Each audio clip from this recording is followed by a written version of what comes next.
Hello সবাই, কেমন আছো?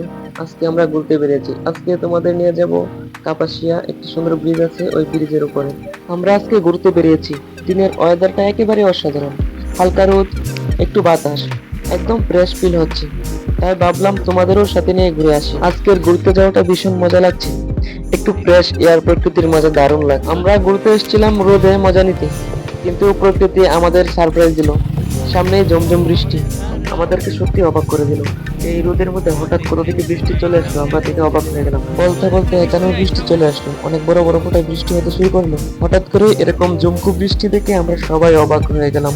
খানিক সময়ের জন্য আমরা একটি ঘরে আশ্রয় নিলাম। তবে যাই হোক, বৃষ্টিটা বেশি সময় হয়নি, কিন্তু যতক্ষণ হয়েছে একদম দারুণ লাগছিল। বৃষ্টি পড়ার সময় চারপাশটা একেবারে ফ্রেশ আর সুন্দর লাগছিল। এভাবে হঠাৎ বৃষ্টি হলে ঘুরোঘুরির মজা একেবারেই আলাদা হয়ে যায়। যাই হোক, বৃষ্টি শেষ হয়েছে, আমরা আবার রওনা হলাম। বৃষ্টির পরে রাস্তাটা একেবারে দারুণ লাগছে। চারপাশটা আরো ফ্রেশ আর সুন্দর হয়ে গেছে। তোমরা একটু দেখো রাস্তার এই ভিউটা কত সুন্দর লাগছে। আপনাদেরকে জানিয়ে দিই, আমাদের পাশে যে নদীটি দেখছেন সেটি হলো শীতলক্ষ্যা নদী। শীতলক্ষ্যা নদী বাংলাদেশের এক প্রাচীন ও সুন্দর নদী। এটি ঢাকার কাছাকাছি শ্রীপুর গাজীপুর অঞ্চলের মধ্য দিয়ে প্রবাহিত হচ্ছে এবং আশেপাশের গ্রাম ও শহরগুলোর জন্য জীবনের এক অপরিহার্য উৎস। এই নদীটি শুধু পানি বহন করে না, বরং এখানকার মানুষদের কৃষি, মাছ ধরার কাজ এবং স্থানীয় সংস্কৃতির সঙ্গে গভীরভাবে জড়িত। নদীর ধারে দাঁড়িয়ে তার শান্তি, জলপ্রপাতের হালকা শব্দ আর চারপাশের সবুজ প্রকৃতি এক অদ্ভুত শীতলতা এবং শান্তি বয়ে আনে।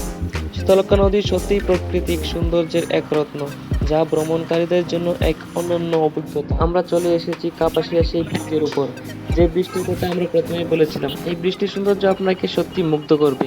শীতলক্ষ্যা নদীর উপরে তৈরি করা এই ব্রিজের উপর দাঁড়িয়ে আপনি শীতলক্ষ্যা নদীর সৌন্দর্য উপভোগ করতে পারবেন অনেক সুন্দরভাবে। প্রতিদিন অনেক মানুষ ঘুরতে আসে এই ব্রিজের উপর। আমাদের ঘুরতে আসা আর এই সুন্দর ওয়েদারটা এক অনন্য অনুভূতি। অনেকটা রাস্তা ভ্রমণ করার পর আমাদের গাড়ির পেট্রোল প্রায় শেষের দিকে, তাই রাস্তার পাশে একটি তেলের পাম্প দেখতে পেয়ে পেট্রোল নেওয়ার জন্য একটু বিরতি দিলাম। কাপাসিয়া হচ্ছে বাংলাদেশের অন্যতম জায়গাগুলোর মধ্যে একটি। কাপাসিয়া এক কোণে দাঁড়িয়ে আছে তাজউদ্দিন আহমেদের মূর্তি। মূর্তিটি দেশের একজন গুণী ব্যক্তি ও শিক্ষানুরাগীর স্মরণে স্থাপন করা হয়েছে। তার মুখমণ্ডল দেখে বোঝা যায় এক অদম্য প্রত্যয় এবং সাহস। এই মূর্তির সামনে দাঁড়ালে সময় যেন থমকে যায়। স্থানীয় মানুষেরা প্রায় এখানে এসে শ্রদ্ধা জানান। মূর্তির পেছনে সবুজ প্রাকৃতিক দৃশ্য এটিকে আরও প্রাণবন্ত করে তোলে। তাজউদ্দিন আহমেদ ছিলেন বাংলাদেশের রাজনীতি ও সমাজ সেবায় নিবেদিত একজন মানুষ। তার অবদানের জন্য স্থানীয়দের মনে রয়েছে চিরকাল। মূর্তিটি ধাতু এবং পাথরের সুন্দর সংমিশ্রণে তৈরি। সূর্যোদয়ের আলো পড়লে মূর্তির আভা আরও উজ্জ্বল হয়ে ওঠে।